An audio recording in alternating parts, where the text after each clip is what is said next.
Қазақша сөйле, өзіңнен баста. Болашақ корпоративтік қоры.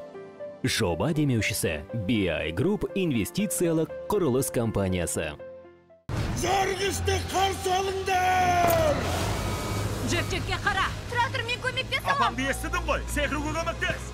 Супер отбасы 2 фильмі ол тек қана отбасылық қана емес, сонымен қатар шытырман, былайша айтқанда боевик, экшен, супер қаһармандардың өмірі, олардың тіршілігі. Бұл фильмнің ең басты кейіпкері ол осы отбасының анасы, эластик қыз. Ал мен жерде поезды тоқтаттым. Мысал үшін менің дыбыстағаным Хелен, анасы, әйелі, 3 баласы бар. Өзінің денесімен көп дүниені бағындыра алады. Созылмалы, эластик қыз. Саяның кейіпкері өзіне ұқсайтын болса, Дидардың кейіпкері мүлде оған ұқсамайды.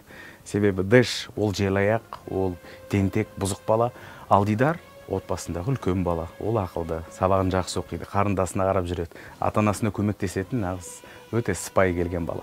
Мен осы супер отбасы 2 бөлімінде Дэштің рөлін ойнадым. Мені алғаш кастингке шақырғанда әрине өте қатты қуандым. Кастингтен жақсы дыбыстап Дэштің рөліне өткен болатымын. Не? Тек қана көкелестер ме? Бұған кім тапсырыс берді? Осы Арай Медиа Групп студиясының әрбір жаңа жобасы, ол әрине кастинг, ол әрине әртістер базасы. Шамамен жобаға 60-тай әртіс қатысты.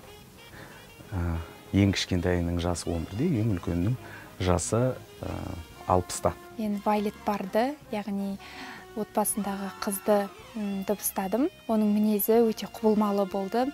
Яғни ол қатты ашуланатын кездері болды, қатты күлетін,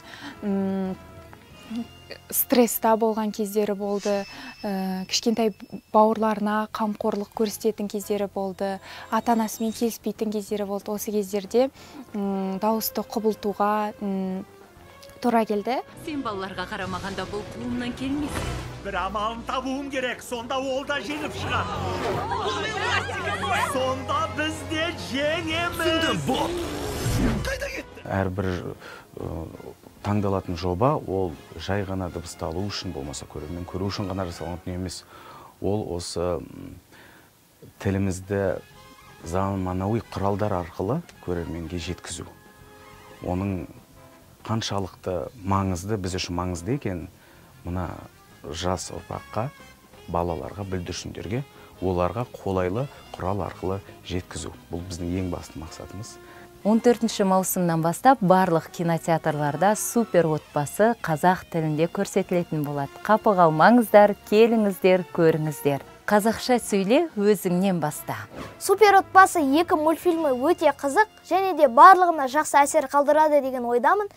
Бұл мультфильмді көріңіздер, қазақша сөйле, өзіңнен баста. Супер отбасы 2 жобасы барлық кинотеатрларда көруге кеңес берем. Қазақша сөйле, өзіңнен баста. Супер отбасы 2 фильмін қазақ тілінде көруден кеш қалмаңыздар. Қазақша сөйлейік, өзімізден бастайық.